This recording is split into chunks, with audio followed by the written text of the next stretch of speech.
Hello friends, radiant stories Kannada ಚಾನಲ್ಗೆ ಸ್ವಾಗತ. ವೈಕುಂಠ ಏಕಾದಶಿಯನ್ನು ಹಿಂದೂ ಧರ್ಮದಲ್ಲಿ ಅತ್ಯಂತ ಪ್ರಮುಖ ಹಾಗೂ ಮಹತ್ವಪೂರ್ಣ ಏಕಾದಶಿಯಾಗಿ ಆಚರಿಸಲಾಗುತ್ತದೆ. ಈ ದಿನವನ್ನು ಶ್ರೀಹರಿ ವಿಷ್ಣುವಿಗೆ ಸಮರ್ಪಿಸಲಾಗಿದೆ. ಈ ದಿನದಂದು ಶ್ರೀ ವಿಷ್ಣುವಿನ ಪೂಜೆ ಮತ್ತು ಉಪವಾಸ ಮಾಡುವ ಸಂಪ್ರದಾಯವಿದೆ. ಶ್ರೀಮನ್ನಾರಾಯಣ ಸಾಕ್ಷಾತ್ ವೈಕುಂಠದಿಂದ ಭೂಲೋಕಕ್ಕೆ ಬರುತ್ತಾನೆಂದು, ಹಾಗೆ ಭಕ್ತರ ಎಲ್ಲ ಬೇಡಿಕೆಯನ್ನು ಕೂಡ ಈಡೇರಿಸಲಿದ್ದಾನೆ ಎಂದು ನಂಬಲಾಗಿದೆ. ಈ ವೈಕುಂಠ ಏಕಾದಶಿಯನ್ನು ಮುಕ್ಕೋಟಿ ಏಕಾದಶಿ ಎಂದು ಕೂಡ ಕರೆಯುತ್ತಾರೆ. ಸೂರ್ಯ ದಕ್ಷಿಣಾಯನದಿಂದ ಉತ್ತರಾಯಣಕ್ಕೆ ಬದಲಾಗುವ ಮುನ್ನ ದಿನ ಬರುವ ಧನುರ್ಮಾಸದ ಶುದ್ಧ ಏಕಾದಶಿ ಇದಾಗಿದೆ. ಈ ವರ್ಷ ಜನವರಿ 10ರಂದು ಈ ವೈಕುಂಠ ಏಕಾದಶಿಯನ್ನು ಆಚರಿಸಲಾಗುತ್ತದೆ. ಈ ಪವಿತ್ರ ದಿನವು ಅಪಾರ ಆಧ್ಯಾತ್ಮಿಕ ಮಹತ್ವವನ್ನು ಹೊಂದಿದೆ, ಏಕೆಂದರೆ ಇದು ವೈಕುಂಠಕ್ಕೆ ದಾರಿ ತೋರುತ್ತದೆ ಎಂಬ ನಂಬಿಕೆ ಕೂಡ ಇದೆ. ವೈಕುಂಠ ಏಕಾದಶಿಯ ದಿನ ಲಕ್ಷ್ಮೀದೇವಿ ಆಶೀರ್ವಾದ ಪಡೆಯಲು ನೀವು ಮಾಡಬೇಕಾದ 5 ಕೆಲಸಗಳೆಂದರೆ, ಮೊದಲನೆಯದು ವಿಷ್ಣು ಸಹಸ್ರನಾಮ ಹೇಳುವುದು. ಈ ದಿನ ವಿಷ್ಣು ಸಹಸ್ರನಾಮ ಹೇಳುವುದು ಅತ್ಯಂತ ಪುಣ್ಯಕರವೆಂದು ನಂಬಲಾಗಿದೆ. ಇದು ಧನವೃದ್ಧಿ ಮತ್ತು ಸಮೃದ್ಧಿಯನ್ನು ತರುತ್ತದೆ ಎಂದು ಹೇಳಲಾಗುತ್ತದೆ. ಎರಡನೆಯದು ತುಳಸಿ ಪೂಜೆ ಮಾಡುವುದು. ತುಳಸಿಯನ್ನು ವಿಷ್ಣುವಿನ ಅತ್ಯಂತ ಪ್ರಿಯವಾದ ವಸ್ತು ಎಂದು ಪರಿಗಣಿಸಲಾಗುತ್ತದೆ. ಈ ದಿನ ತುಳಸಿ ಗಿಡಕ್ಕೆ ನೀರು ಹಾಕಿ ದೀಪ ಹಚ್ಚಿ ಪೂಜಿಸುವುದು ಶುಭ ಫಲ ನೀಡುತ್ತದೆ. ಮೂರನೆಯದು ದಾನ ಮಾಡುವುದು. ವಸ್ತ್ರ ಅಥವಾ ಹಣದ ದಾನ ಮಾಡುವುದು ಅತ್ಯಂತ ಪುಣ್ಯಕರವೆಂದು ಹೇಳಲಾಗುತ್ತದೆ. ಇದು ದರಿದ್ರವನ್ನು ನಿವಾರಿಸಿ ಸಮೃದ್ಧಿಯನ್ನು ತರುತ್ತದೆ.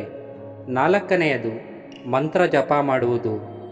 ಓಂ ನಮೋ ನಾರಾಯಣಾಯ ಎಂಬ ಮಂತ್ರವನ್ನು ಜಪಿಸುವುದು ವಿಷ್ಣುವಿನ ಅನುಗ್ರಹವನ್ನು ಪಡೆಯಲು ಸಹಾಯ ಮಾಡುತ್ತದೆ.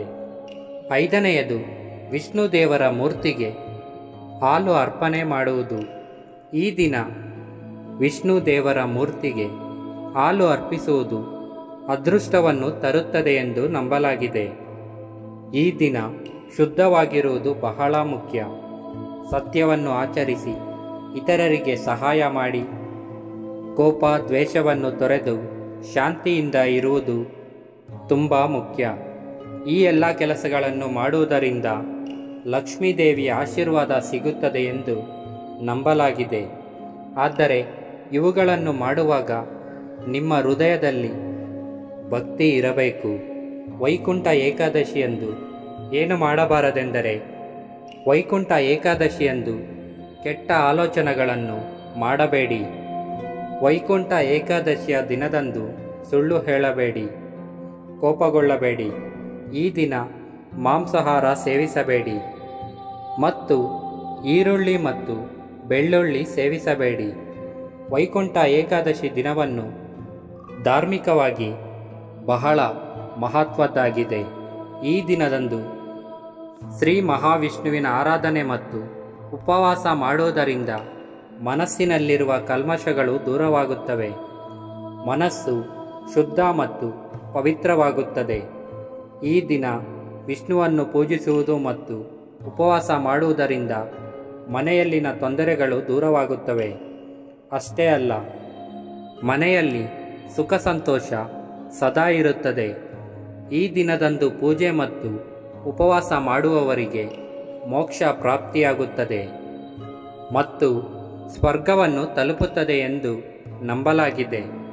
ಮರಣದ ನಂತರ ಮರುಜನ್ಮವಿಲ್ಲದೆ ಮೋಕ್ಷವನ್ನು ಪಡೆಯುತ್ತಾನೆ ಮತ್ತು ವೈಕುಂಠ ಧಾಮದಲ್ಲಿ ಸ್ಥಾನವನ್ನು ಪಡೆಯುತ್ತಾನೆ ಎಂದು ನಂಬಲಾಗುತ್ತದೆ. ಈ ವಿಡಿಯೋ ನಿಮಗೆ ಇಷ್ಟವಾಗಿದ್ದರೆ ಈ ವಿಡಿಯೋನ ಲೈಕ್ ಮಾಡಿ. ನೀವು ಮಾಡೋ ಒಂದು ಲೈಕಿಂದ ಈ ವಿಡಿಯೋ ತುಂಬ ಜನಕ್ಕೆ ರೀಚ್ ಆಗೋ ಚಾನ್ಸಸ್ ಇರುತ್ತೆ. ಹಾಗೆ ಕಮೆಂಟ್ ಮತ್ತು ಶೇರ್ ಮಾಡಿ. ನಮ್ಮ ಇಂದಿನ ಮಹಾಭಾರತ ಮತ್ತು ಪುರಾಣ ಕಥೆಗಳಿಗೋಸ್ಕರ ನಮ್ಮ ಚಾನಲ್ನ ಒನ್ ಟೈಮ್ ವಿಸಿಟ್ ಮಾಡಿ. Thanks for watching. Thank you.